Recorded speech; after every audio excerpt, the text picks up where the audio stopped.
Bulatkan tekad, kuatkan hati, negeri ini memanggilmu kawan. Belajar, bergerak, berbagi untuk negeri. Guru penggerak, majukan pendidikan.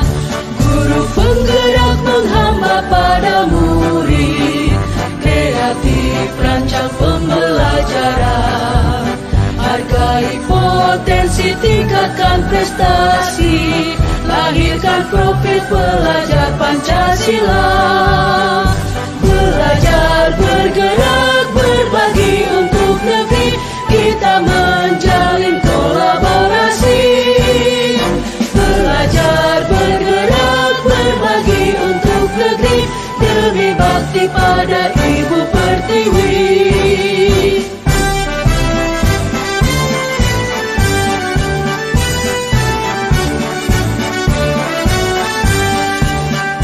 Bulatkan tekad, kuatkan hati, negeri ini memanggilmu kawan. Belajar, bergerak, berbagi untuk negeri.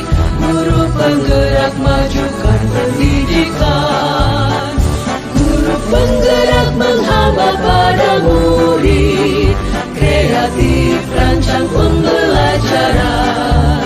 Hargai potensi, tingkatkan prestasi. Lahirkan profil pelajar Pancasila. Belajar, bergerak, berbagi untuk negeri.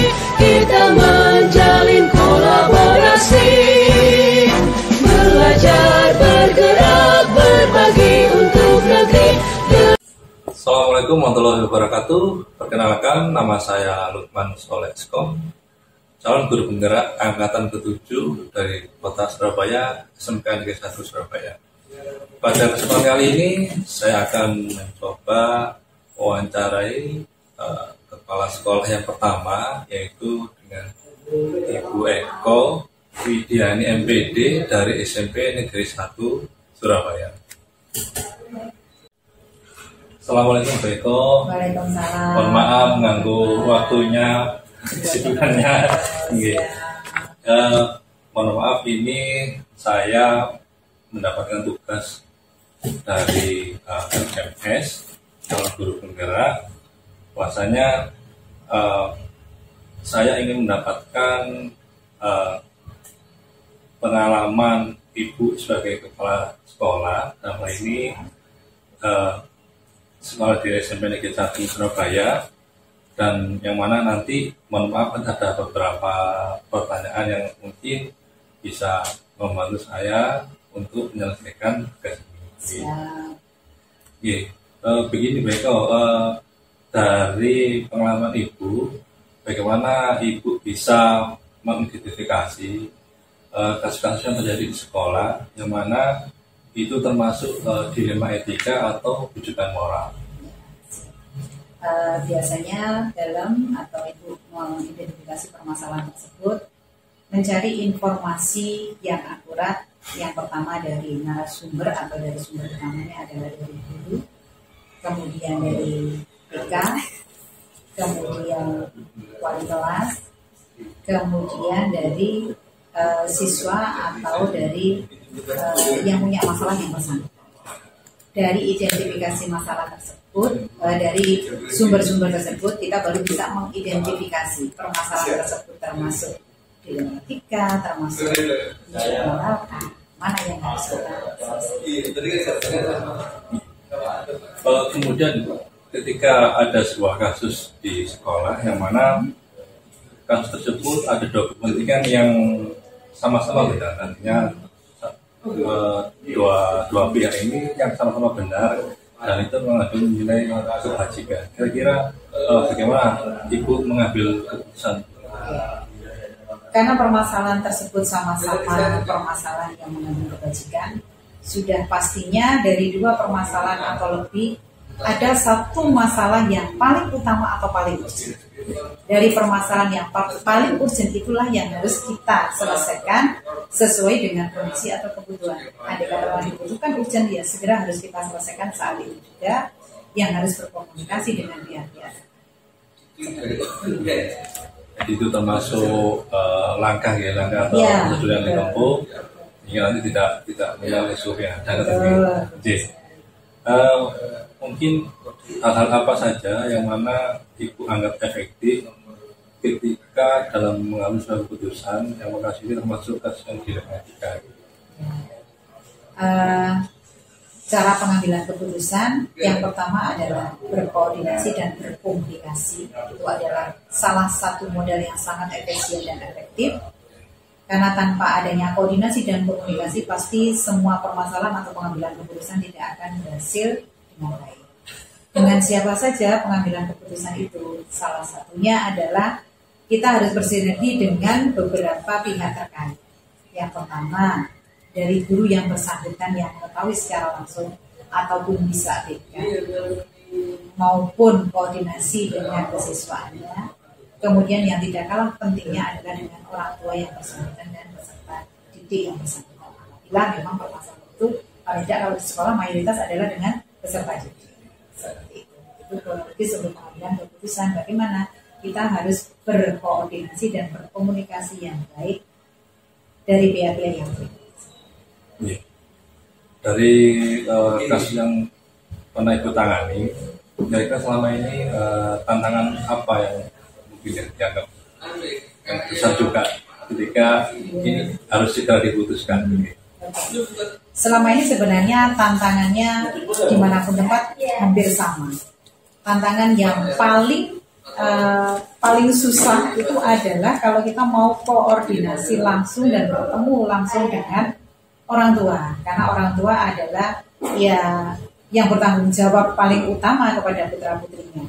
Sedangkan permasalahannya harus urgent dan segera diselesaikan. Sementara kalau kita memberikan undangan langsung karena masalah itu harus diselesaikan, biasanya terkendala dengan orang tua yang disibukkan dengan pekerjaan masing-masing.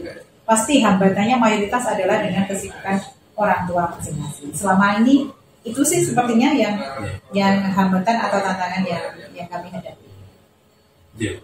Dari kasus yang ada, kira-kira mungkin Ibu ada ketika menemui sebuah kasus, kita nanti bagaimana penyelesaiannya? Apakah dijadwal ataukah harus ditentukan tempat di mana? Gitu. Kira-kira sudah tahu? Apa mungkin? Kalau kita bisa melihat dari urgent atau tidaknya permasalahan tersebut. Kalau memang permasalahan tersebut urgent, ya mau tidak mau kita harus segera menyelesaikan di tempat atau di satuan pendidikan. Tapi kalau sifatnya tidak urgent, karena di satuan pendidikan pada saat itu tidak bisa kita bertemu langsung berkomunikasi dengan orang tua, pasti kita jadwalkan dengan kondisi tertentu. Bisa di sekolah atau di luar sekolah sesuai dengan kondisi atau kondisi. Menurut Ibu, kira-kira faktor-faktor apa yang selama ini mempermudah, yang membantu Ibu dalam mengambil sebuah keputusan? Faktor yang terpenting adalah berkoordinasi, berkomunikasi yang efisien dan efektif. Itulah kata kunci yang utama dalam menyelesaikan apapun juga. Tanpa adanya koordinasi komunikasi yang baik, efisien dan efektif, pasti permasalahan akan tidak bisa terselesaikan dengan menurut Ibu seperti itu. Semoga dari jawaban Ibu bisa membantu Pak. Terima kasih Bu Eko atas wawancara ini. Mudah-mudahan saya nanti saat bisa mengambil hal yang sama mungkin. Amin. Terima kasih. Ya, kita yang terbaik. Terima kasih Bu Eko. Sami-sami. Demikian wawancara saya dengan Bu Eko selaku Kepala Sekolah SMP Negeri 1 Surabaya. Mudah-mudahan apa yang beliau sampaikan menjadi manfaat untuk kita semua. Terima kasih. Wassalamualaikum.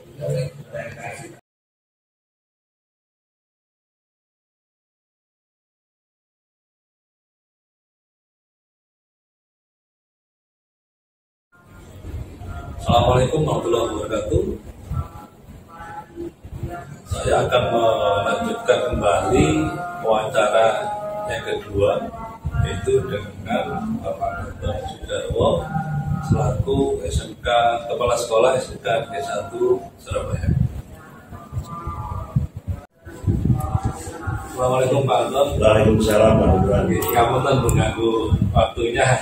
Ini maaf ini saya melaksanakan tugas untuk memenuhi tugas KPS dari calon guru penggerak, yang mana saya mengetahui bagaimana peran Bapak sebagai kepala sekolah dalam hal mengambil sebuah keputusan.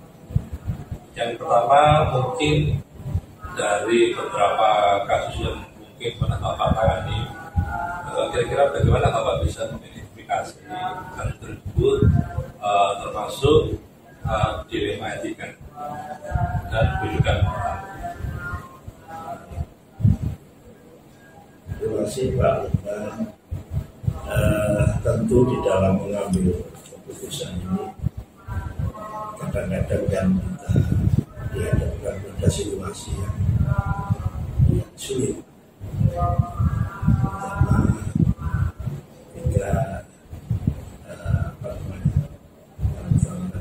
ketika dilema etika.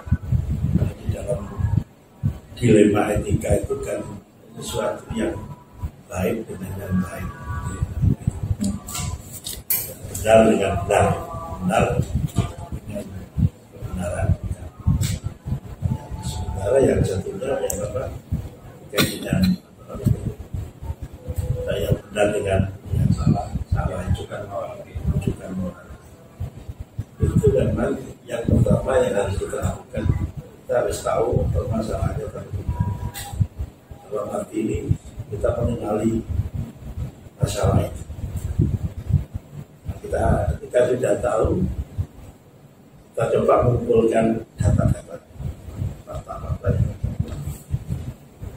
seperti apa. Kemudian baru kita mencarikan bagaimana solusi yang tepat. Dan di dalam pengambilan keputusan itu kan yang harus kita perhatikan, jangan sampai nanti menimbulkan konflik interest yang besar. Satu contoh kalau dilema etika itu di dalam sebuah kelas penjaringan ketika mengajar itu kan disediakan dua pilihan yang sulit. Ada sekelompok kecil atau individu ini sudah mencapai tadi ya saya lanjutkan ya. Jadi ada dilema etika tadi kan seperti itu, dua hal yang baik itu sama-sama. Maka kita kan tadi yang saya katakan harus memahami masalah yang kita hadapi. Terus kita kumpulkan data-datanya berapa persennya anak yang belum tuntas yang pakai contoh.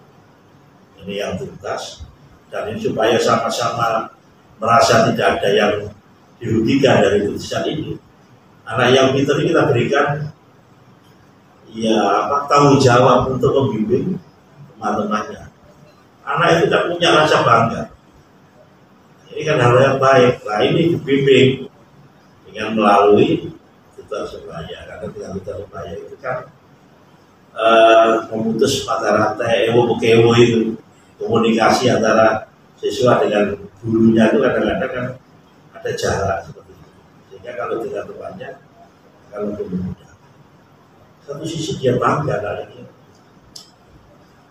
kemampuannya dihargai oleh gurunya.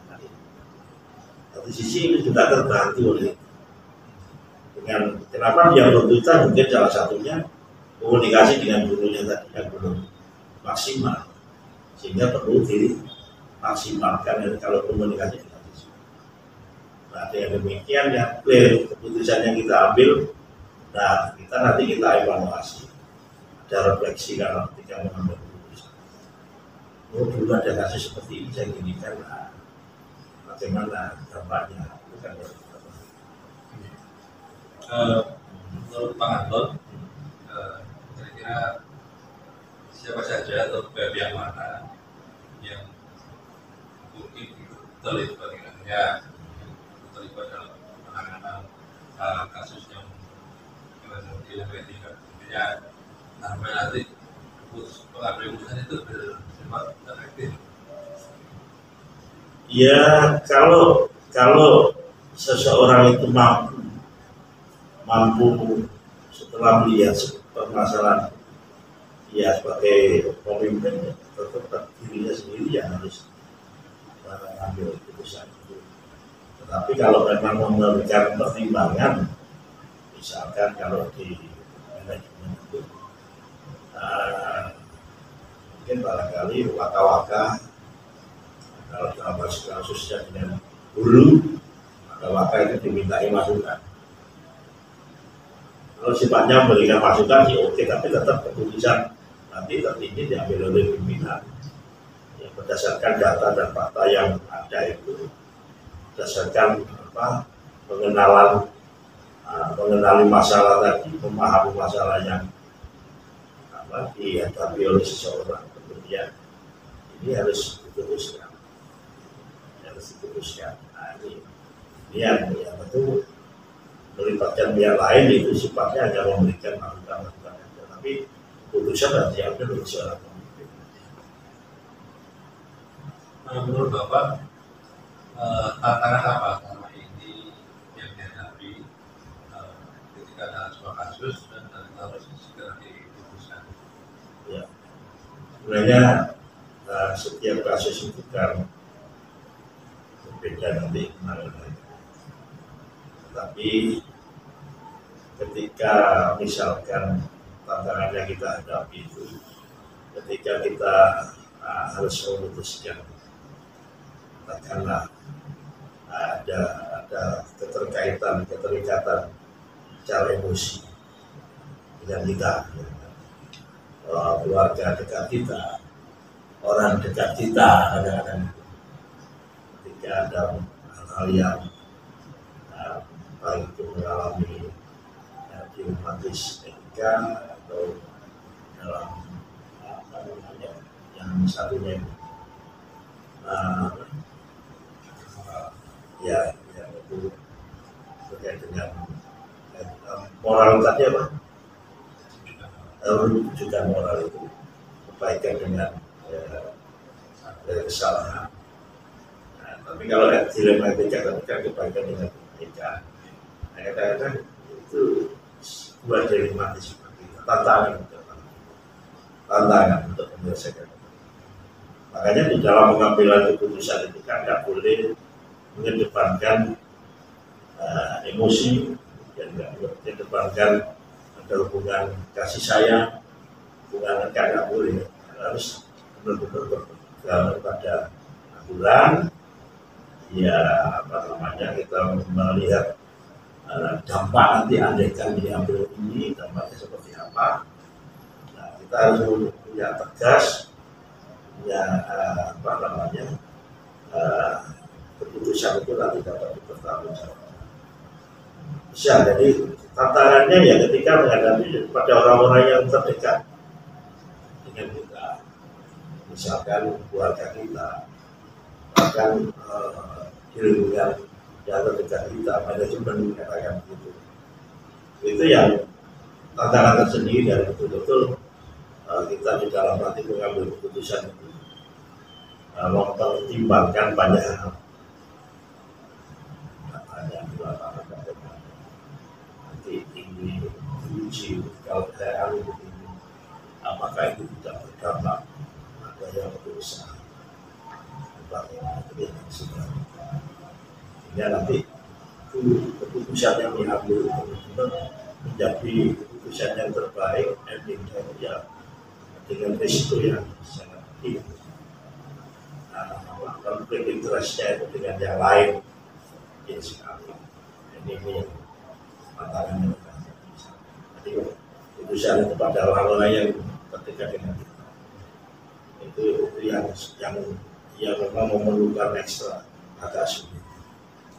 Tapi harus siap. Mungkin di dalam penjelasan sebuah kasus lain, mungkin apakah itu dengan tempatkan oleh murid atau dengan pribadi sendiri. Kira-kira untuk Bapak di dalam penjelasan kasus tersebut, Bapak biasa menjadwalkan pertemuan dengan orang tua, ataukah saat kasus terjadi langsung segera diselesaikan? Ya, sedapat mungkin memang ketika ada kasus itu harus segera diselesaikan. Memang itu yang harus dilakukan. Jangan sampai menumpuk masalah. Yang ini belum diselesaikan, muncul masalah lain juga tidak segera diselesaikan. Akhirnya dampaknya sangat luas. Muncul masalah-masalah yang lain nanti di sekitar kita. Bila ada kasus, segera putuskan. Ada kasus, segera putuskan. Ada kasus, segera putuskan. Ya walaupun nanti penjabaran itu kan tergantung situasinya pada ada kasus itu. Tapi kita tidak akan pernah tahu kapan ada kasus yang kasus itu kan tidak terjadwal. Tapi ketika muncul, ya ini harus segera diatasi. Yang muncul ini harus segera dicarikan dulu. Menurut Bapak, faktor apa saja yang mempermudah atau membantu Bapak dalam mengambil sebuah keputusan untuk menyelesaikan kasus? Ya, ada banyak faktor yang kita bisa membantu itu. Lain bahwa ketika masalah tadi faktor internal kita bisa mengenali permasalahannya dan lakukan itu sesuatu. Kemudian di situ dari kita mengenali itu, ya kita akan setelah itu dan faktor yang lain. Ya kita harus carikan kira-kira strategi yang bagaimana yang harus kita lakukan supaya nanti keputusan itu yang benar-benar bisa kita tahu. Keputusan itu tidak merugikan pihak-pihak yang lain. Jadi misalkan itu untuk A, ya B-nya nggak terkena dampak itu. Jadi ini benar-benar harus dipisahkan. Di permasalahan itu betul-betul harus kita mengenali, kemudian kita mengambil langkah-langkah yang diperlukan untuk itu berdasarkan yang dari data-data yang ada, kemudian baru saat itu dilakukan kalau data cukup kita berikan keputusan. Dan diharapkan nanti kita tidak melihat apakah nanti kalau keputusan ini bagaimana konfliknya interest bisa tidak itu kalau tidak ya itu yang kita ambil itu seperti itu. Dari beberapa pengalaman Bapak dalam mengambil sebuah keputusan itu menurut Bapak kira-kira hikmah apa atau pembelajaran yang bisa diambil dari sama ini Bapak?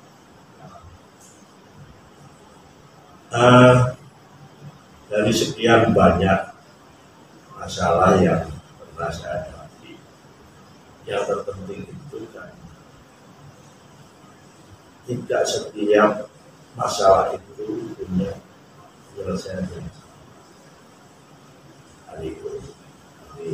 Setiap masalah pasti ada punya solusi keputusan yang tergantung pada masalah yang situasinya dengan politik akan berdampak pada keputusan. Jadi masalah di sini belum tentu tadi bisa menyelesaikan, tetapi paling tidak ini kan pernah bisa dijadikan rujukan dan kita pernah menangani hal yang seperti ini, maka kasus yang mirip ini penyelesaiannya ya tidak harus sama, tetapi punya kemiripan. Jadi ya kita makanya fungsi mengenali masalah itu sangat. Jadi itu kesimpulan saya ya, setiap masalah itu pasti ada solusi yang berbeda, tidak akan pernah sama-sama. Terima kasih Bapak atas jawabannya. sampaikan nanti bisa juga saya terapkan. Demikian wawancara saya dengan Bapak Darwo dari Satu Surabaya. Mudah-mudahan kita dapat mengambil hikmah pelajaran dari pengalaman yang beliau sampaikan. Sekian, terima kasih. Assalamualaikum warahmatullahi wabarakatuh. Waalaikumsalam. Terima kasih sudah disambut. Ya, terus.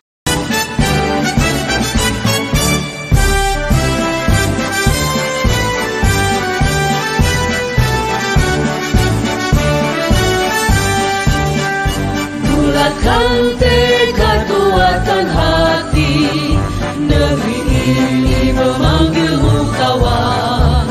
Belajar, bergerak, berbagi untuk negeri, guru penggerak majukan pendidikan.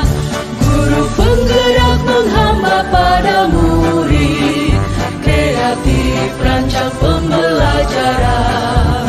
Hargai potensi, tingkatkan prestasi, lahirkan profil pelajar Pancasila. Belajar, bergerak, berbagi untuk negeri, kita menjalin kolaborasi. Belajar, bergerak, berbagi untuk negeri, demi bakti pada Ibu Pertiwi.